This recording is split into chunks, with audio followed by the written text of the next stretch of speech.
guys? Welcome back to another episode of R&R. As always, I'm Logan. And I'm Ethan. And today we're going to be going over the Leatherman Wave Alpha, new contender on the block. I've played with it a little bit. I haven't really used it a whole lot. This has been Logan's primary carry since its release date, so go ahead and take over, dog. Yeah, like I said, today we're just going over some first looks, first impressions, whatever you may call it. You'll see here, you know, when we get a little more closer, we zoom the camera in so you guys can kind of see the tool sets. All right, yeah, so to start out with, just the looks of it, obviously, you know, we have the obsidian black G10 scales with the gold accents, you know, just for an aesthetic look. It looks very, very pleasing to the eye. Aesthetically pleasing, aesthetically pleasing, yes. So we're going to start off with the blade. Real good action of the blade. It does have the reverse Tonto Magna Cut blade. It has a very nice thumb stud, which I think is in the right place. I would agree. There are some people out there saying that the thumb stud is in not a good place. You have to take it off to sharpen. I can see that to an extent, but your normal like stropping or just on a diamond or whatever else. So we will go ahead and go to the left side of it. You have your very large set of scissors, easy to manipulate.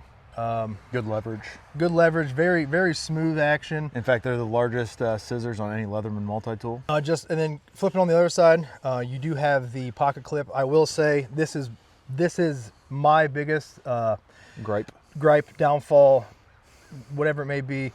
First of all, it's a quick detach, so you pull or you push this in right here and it does pop out. Okay, awesome, cool, whatever. There is only one spot only you can put it. There is no other way that you can attach this. There's no set screw, there's no screw. You can't flip it on the other side and have different orientations. The biggest thing with this, guys, I will say, when it's in there, it's locked, it's not going nowhere.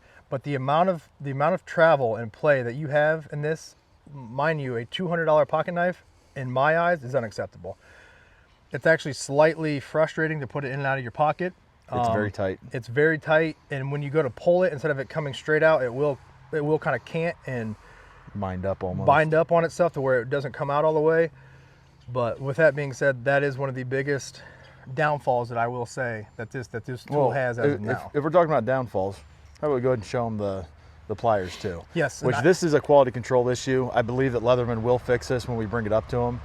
We'll try to zoom in on it for you guys. There's like my nail, like you can see my nail catches right here because they're actually it's overlapped. They're actually offset like this. So like they don't match at the end, and then this actual plier jaw is bent out almost. Yep.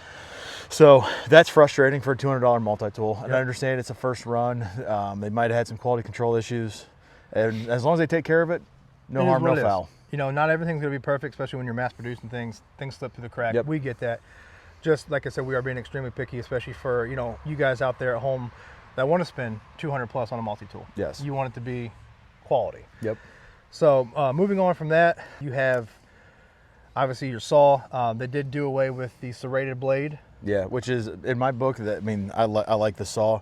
The saw, I've used the different Leatherman saws for different things, but cutting small branches, doing small things like that. Plus there's a very sharp edge on the back that you can strike a ferro rod with. It throws good sparks. And then on the other side, you have your file, just like normal. You have your diamond on the one side, and then your regular coarse blade, or your wood coarse file on the other. And then it's also got some serrations down here on the bottom. And it's a makeshift metal cutting saw. Yep. You can't cut through like hardened steel or anything, but if you had to cut through something soft, it'll do the job. One thing I will say before we go into the inside, it may not be a whole lot of people out there that have that issue, but if you are holding onto this and you're gripping it and you are giving it some force, some squeeze, it does have a lot of play and a lot of flex in it. Especially when one of the tools is open. Yes, but going ahead and opening it up, obviously everyone knows Leatherman's, the patent pliers. You have your regular pliers on the inside, plus your needle nose. You have your wire cutters up top, and then you have your hard wire cutters at the bottom. Same with the arc. They are replaceable, so if they chip, crack, bend, that on this left-hand side, you go ahead and you pull these out. You have your drive bit, Phillips and flathead. I mean, everyone knows that's pretty good quality in itself. You have your can opener. Also, We'll try to zoom in. There's a little V cutout, which is your your wire stripper. This multi-tool, spending $200 for it, it is inexcusable for me for it not to have a bit kit, a sheath, and come with a pocket clip. I don't think that's too much to ask. This doesn't have a ruler, guys. I know there's a lot of people out there that are upset about the whole ruler thing. Well, and I also know why it doesn't have a ruler though.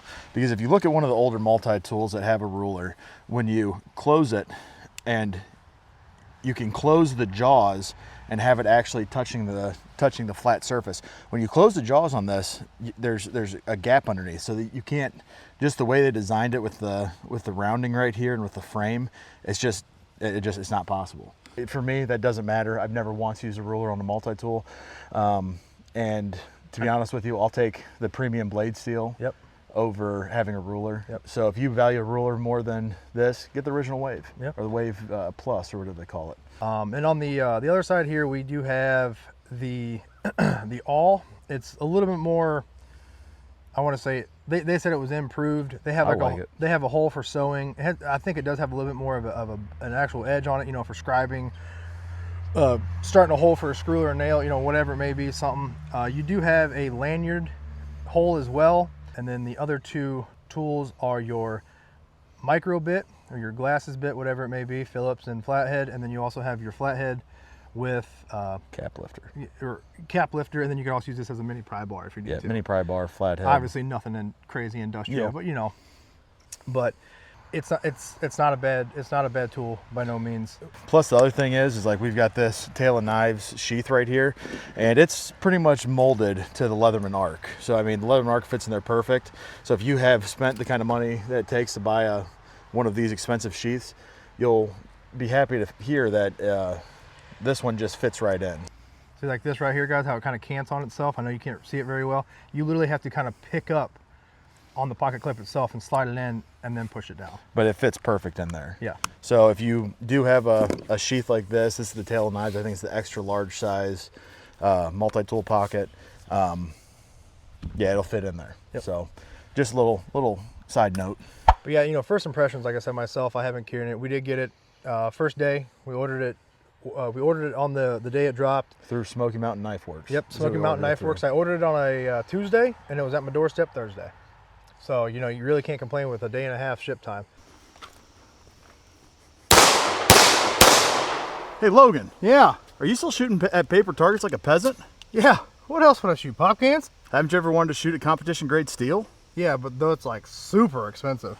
Well, here at R&R, we only recommend the best. Challenge targets. Oh, how'd you do that? I went over to challengetargets.com and used the code RR10 at checkout to get 10% off my entire purchase. The entire purchase? Yep, the entire purchase. But what if I want to train with my rifle? Well, lucky for you, Challenge Targets has a whole line of rifle-rated targets. Like this IPSEC rifle-rated A-Zone flapper target with the armored stand.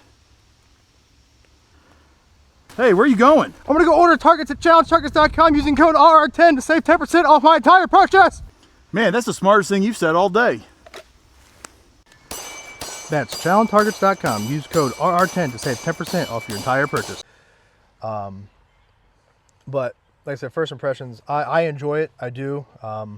We will reiterate everything that we buy, show on the channel, have. I don't care if it's knives, multi-tools, blade, or guns, optics, everything comes from us. Everything comes out of our pocket. We are not sponsored. This is not a sponsored ad, video, whatever it may be. Everything. The only sponsor we have for the video right now is Challenge Targets. Challenge Targets. Everything else is coming out of our pocket. Yep. Our own personal opinions. And just going with that, we still pay for the targets. We just get, you know, they give us a nice discount, and obviously, you know, code, you know, RR10, you know, we'll put it somewhere right here. Use code RR10 to get 10% off your entire purchase at checkout. But it still comes out of our pocket when we buy those targets. So just want to get that out of the way, because we have been called out on it. Yeah, we've been called out on the ARC video. We did the Leatherman ARC, and we got called a shill, and yeah, it's like, I mean, I wish we were big enough that they would send us this stuff out. But if they sent us this tool out, the video would have been put out weeks ago, because they sent out the influencers. They sent them all out. They had 2-3 weeks ago. About a month before the drop. So, but yeah, just touching base on that again. Everything that we show, it is honest, in my opinion, fair. Yeah. Reviews, and everything comes out of our pockets. But yeah, I mean, first impressions, like I said, I really do like the tool. I like the Leatherman arc as well. Like I said, you guys can watch that as well. But yeah, we do have 2 announcements for you guys, especially on this channel. Also with the Daily R&R channel, which is our second channel, B channel, whatever you want to call it. We are active on both. Hopefully you guys are subscribed to both. But once we hit 500 subscribers on this channel, only 90 as of right now. Yeah, 90 more. Yeah, 90 more. So we will be giving away a Benchmade bug out. When it comes down to it, when we hit it, we'll make a short or a video letting you know, hey, make sure you're comment or you're subscribed. And you comment. And you go down and you say comment, and we'll just say use the word bug out or whatever it may be. We'll do a random generator, so there's no no catch, no nothing. So no it's favoritism. all it's all generated randomly. And then also on the daily R&R channel, we will also be giving away a Benchmade bug out once we hit 2,000 subs. As of now, we're roughly 280-ish away, something like that. Once it starts getting colder, where it kind of slows down out here for shooting and gun-related content, we are going to go ahead and do a podcast. Me and him, we've talked about it. We'll have buddies on, other shooters, other people that are like-minded, whatever else. And we just kind of wanted to throw that out there for you guys. Regardless, we're going to do it, but we just want to know, like, maybe give us an idea of like what we talk about, what we do. But yeah, that is in the works as well. Just kind of, getting into that realm a little bit. It seems like that's kind of the hotness of the last few years or whatever. And hopefully you guys like what we do, the content. You guys don't mind our voices. We're not annoying and whatever else. But so you guys can just our voices are pleasant to the ear. Hopefully. Yeah, you just throw it on, while you're shoveling snow or driving to work. Say you're at work, you can throw an earbud in, whatever. Yeah, so those are the 2 announcements that we wanted to get out there with you guys. But like I said, I want to just, us together, we just want to, say that we appreciate everything from you guys, the likes, the comments, the subscriptions, having that notification turned on so you do know when the video drops or a short comes out or whatever it may be. And just, keep plugging away. And like I said, once we get to that goal, we'll make a short and get that out there. But, as always, guys, we'll see you guys next time through Daily Dose of R&R. We'll see you guys.